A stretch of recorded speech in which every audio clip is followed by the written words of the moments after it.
Приветствую телезрителей канала «Жибек Жолы». Коротко о главном к этому часу расскажу вам я, Евгения Бодрова.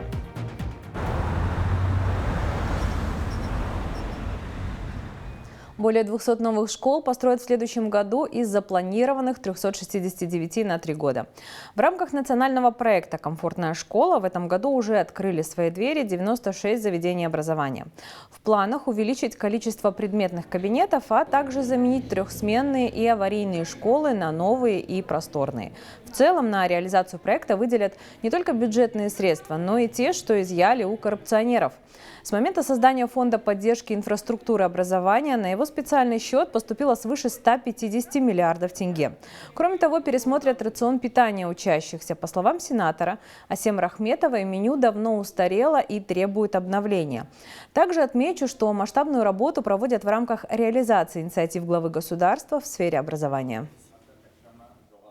Мы должны пройти те времена, когда мы для школы строили один спортзал, где первоклассники и одиннадцатиклассник занимались в одном зале. Сейчас большие деньги выделяются именно на создание или на приобретение предметных кабинетов. То есть школа есть, и нам каждый год для одного района может выделяться, знаете, 3, 5, 10 предметных кабинетов. Это очень мало. Ребенок должен понимать, если в кабинете физики, он должен соответствующим оборудованием заниматься.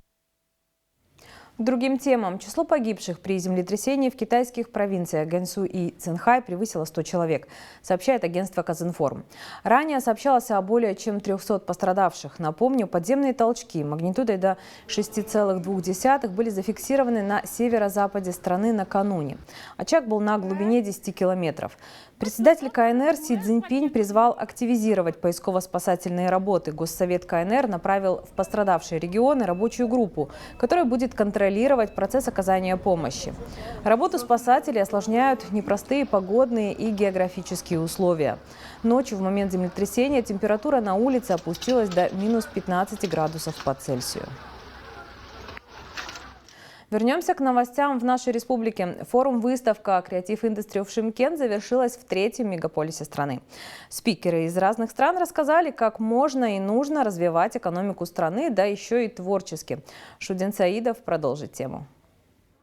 Чтобы собрать скульптуру великого казахского мыслителя Абая Конанбаева из силикона, художник из столицы Айдос Есмагамбетов потратил несколько месяцев. Он советовался с историками, уточнял рост, вес, цвет волос и даже взгляд. Все должно быть реалистично, говорит Айдос. На форуме креативных индустрий художник представил свои работы. Пока в Казахстане скульптуры из силикона практически никто не собирает.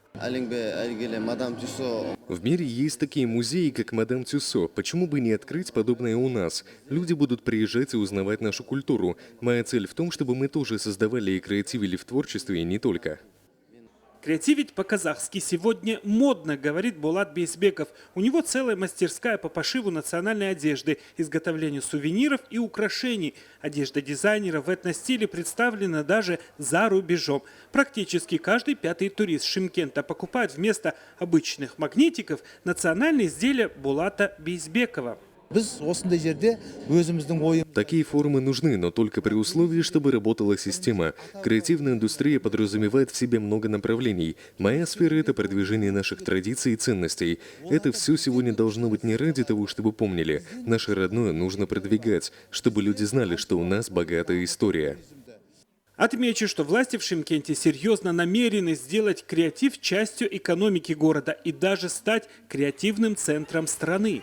В 2024 году у нас откроется креативный хаб. Там будут собираться те, у кого есть свои проекты и идеи. Там уже инвесторы смогут найти и выбрать проекты, которые им необходимы.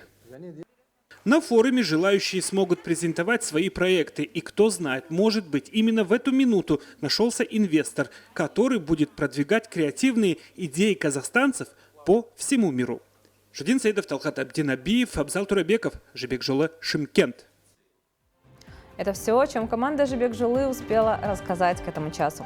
Не пропустите итоговый выпуск новостей в 20:30. Всего доброго.